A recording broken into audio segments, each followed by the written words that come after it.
So hi guys, welcome back to the channel. So welcome back to the second part that I am doing on coronavirus. So if you have not seen the first video which I did on the coronavirus, the links will be down in the description and also in the I button. So you guys can go watch that, and then if you come and watch this, you'll get a more of an understanding of coronavirus. So first let's see how the virus spreads.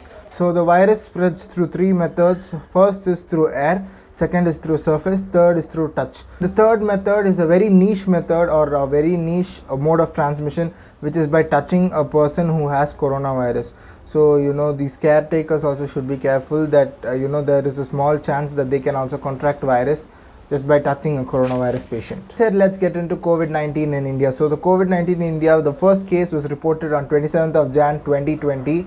The first case was a 20-year-old female. She was from Kerala. She returned from Wuhan, China on the 23rd of January 2020. And she was asymptomatic until the 26th, but on 27th morning, she developed respiratory symptoms such as dry sore throat as well as dry cough, which led to hospitalization. So given her apparent history, she was quizzed whether she had been to the Hunan seafood market, where in the initial days it was thought that the virus originated from. But she replied that she had never been to the Hunan seafood market. And but she recalls that when she was traveling in train from Wuhan to a place called Cumin, there were many people in her train as well as in the stations. She saw that many people were having similar respiratory symptoms. And the second wave of cases started rising in India when expats from Italy started returning. So we all know that in the initial days of COVID-19, China and Italy were the two worst hit countries by the COVID virus. So when those expats from Italy started returning, some of them started showing symptoms similar to the pneumonia, which was later named COVID. Then they were also confirmed to be carrying this virus, and it later spread throughout India. Daily the cases started topping and new records were being established every day. The case of the infection and rate of infection were rising. So to control this, the government adopted the lockdown system. The lockdown in India started with the Janata curfew on the 22nd of March 2020. So the Janata curfew was a 14-hour long curfew on the 22nd of March, and later it was also extended to another day. So with that started on the 25th of March started the lockdown in India, which spanned for 3 months and 4 phases. So the 4 phases are phase 1 in March 25th to 14th of April, phase 2 was from 15th of April to 3rd of May, phase 3 was from 4th of May to 17th of May, and phase 4 was from 18th of May to 31st of May. So after this, the COVID situation was kind of under control. So after 3 months, the people wanted freedom, and also the government couldn't always keep its shutters down. It needed to work and it needed to generate revenue. So then the government adopted unlock. So the unlock in India spanned for 6 months, starting with unlock 1.0 in June to unlock 6.0 in November. And by December, all the institutions and all the organizations were allowed to operate at a 30% or a 50% capacity. Other than the occasional spikes in cases of coronavirus, everything else was normal. So and the rate of recovery also was very high. So seeing this, people dreamed of a time pre-COVID, and they hoped that within the next coming year they could go back to a pre-COVID time. And giving this hope a new height was the vaccine rollout news. And after that, we all know what happened. It was like the ending to a Disney movie. What I mean to tell, it was a happy ending. Coronavirus was like,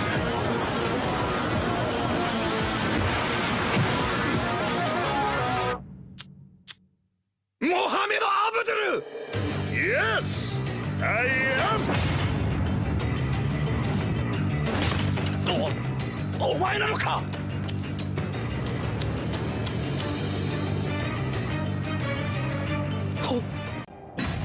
Hell to you! he was like, surprise, guess who's back for all you suckers. Then sucker punched us with the second wave. So let's discuss the second wave of coronavirus in India. The second wave of coronavirus in India started late January or February 2021. The exact date is not known of it. When suddenly the cases started, rate of infection started going up out of nowhere.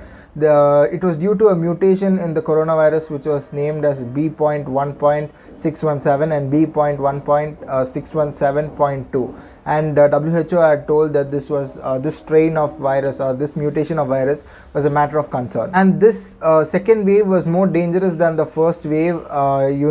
This mutation, the B.1.617 and B.1.617.2, many people who were infected were not able to properly take breath, so they needed supplementary oxygen.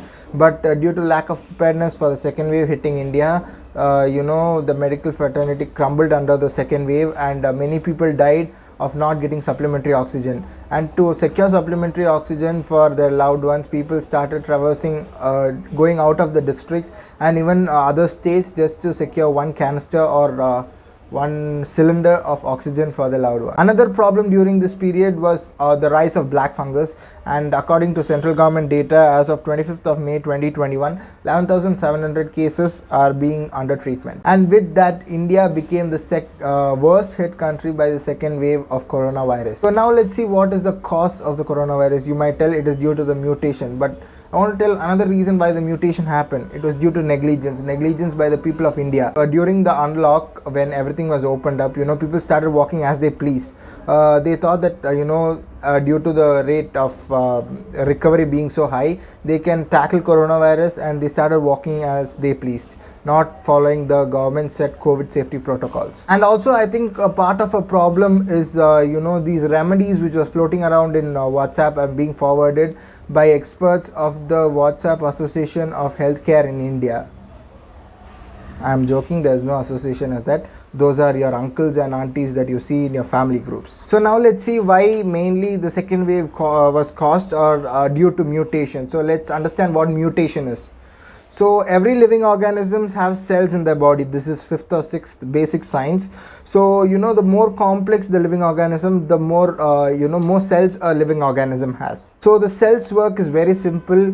They take the resources that they have, they do their work, and then they reproduce. Inside these cells, there is a genetic material called DNA or RNA, which behaves as a brain of the cell, and it tells it what to do. So this DNA and RNA contains of many lines of codes, which it's basically like a computer language which tells the software to do what it wants. So basically DNA and RNA contains codes which tells the cell what to do. Over time, this DNA and RNA replicates itself, or the codes are replicating itself.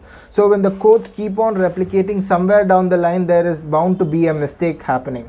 Maybe one line of code or one letter of a code is changed, or the entire code is flipped over. So something of this change can occur. At first, these small changes doesn't matter at all, but when these small changes in the code is being replicated again and again, it could change the very function of the cell. And this change in the function of the cell is called mutation. So mutations can be helpful or harmful. Some mutations are recessive and it doesn't affect the work of the cell, but some mutations change the very functions of the cell, and it could be more helpful and help that organism or cell survive more than rest of its peer. This is basically what happens to every living organisms. So virus also are living organisms and are genetically engineered to reproduce. God engineered everything to reproduce, but there is a problem. The virus cannot reproduce itself. Viruses are very simple structures. They have this DNA or RNA, which is the genetic material, which is covered in a structural protein to protect the DNA and RNA, and then it has spike proteins. So these spike proteins are the one which helps it land onto another cell. Because it can't reproduce itself, it needs another host cell to reproduce. So the spike proteins are the one which kind of pilots this and attaches to a host cell, and then the structural protein breaks down, and then the DNA or genetic material, DNA or RNA, goes into the host cell, and then it replicates itself. So after it replicates itself many times in a cell, it starts sending out many of its copies to other cells in the body, in the host's body. So after that, when a complete a host is completely infected with the virus, then this virus have nowhere else to reproduce. So it has to jump from this host to another host. It doesn't completely jump, it doesn't completely abandon it and go. Only some copies or the reproduction or some sons of the original virus comes out of the body and goes and searches for another host to infect and reproduce itself. Even in the case of coronavirus, it was similar. So as I told you, the spike proteins are the one which pilots the virus and able to infect a host cell. So what happened in coronavirus, in the earlier days, the spike proteins were not able to properly bind to a host cell, and able to infect it.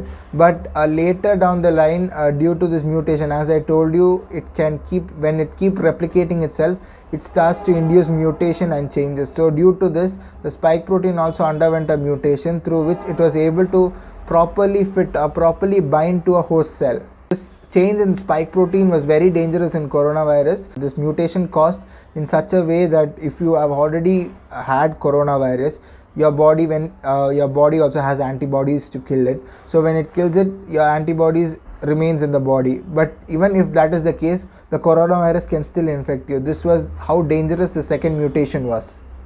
That's why WHO announced that this virus or this mutation is a matter of concern. That is why I told you in the beginning that also negligence was the cause of the mutation of the coronavirus, because in a particular body there are only a fixed amount of resources or a fixed amount of cells where this virus can reproduce. So when it jumps from one host to another, it has to adapt. So each humans are different, right? So each humans have different kind of body structures, and some have more immunity, some have less immunity. So to be able to infect that host, it needs to mutate itself. It goes through many mutation, and it has that one lucky mutation, and then on that lucky mutation it again mutates, and then it infects the host cell. So negligence was the cause of this mutation or the second wave occurring in India. Now you might be like, yes, if this continues to reproduce, it can be a different kind of virus. It can bind more well to the human body and possibly cause a third wave. The reproduction of the virus cannot be stopped, but the spread of the virus can be stopped if we take proper precautions. So the first one is we have to wear masks. So as I told you on how the virus spreads, it spreads through air, number one. So if you wear mask, it doesn't go into your nostrils or through your mouth into your body and make you have coronavirus. So the mask recommended is N95 or a 3-ply mask. And if you don't have these two, you can wear double mask, which the government announced recently, which was, if you are wearing a cloth mask, you can also pair it up with a surgical mask for double safety. The second one is maintain social distance. So as I told you, when virus completely reproduces and in a host body, it jumps to another. In some people it causes mild cases, and in some it is really lethal. It depends on person to person. So when you go into a crowded place, you don't know where this virus is or who has this virus. So if you go and stick to another person very closely, the virus can transmit to you. Maybe in him it doesn't have much effect, but when it jumps to you, it might have a bigger effect. Next is sanitization. So as I told you, it also spreads through surfaces. Coronavirus has the ability to stick to surfaces, and when we come to contact with that and it goes into our body, we can have coronavirus.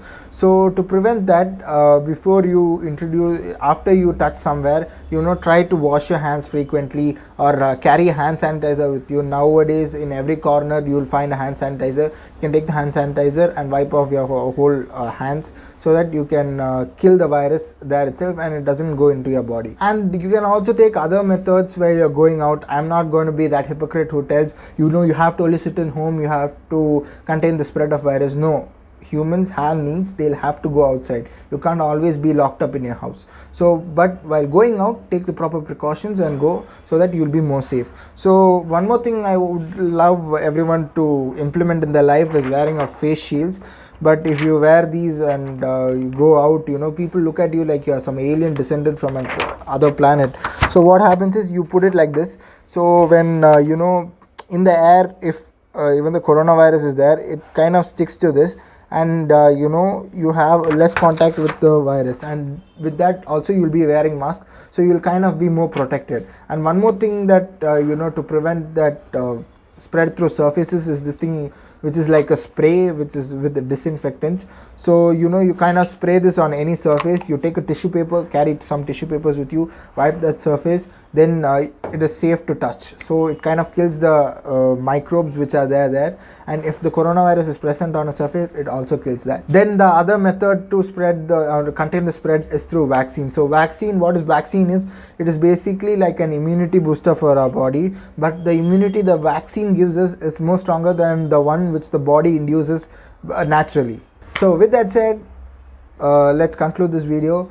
Be safe, guys, while going out. Take the necessary precautions. Now that I've told you properly about how mutation occurs and why mutation occurs, and how to stay safe, take all the precautions to contain the spread of the virus.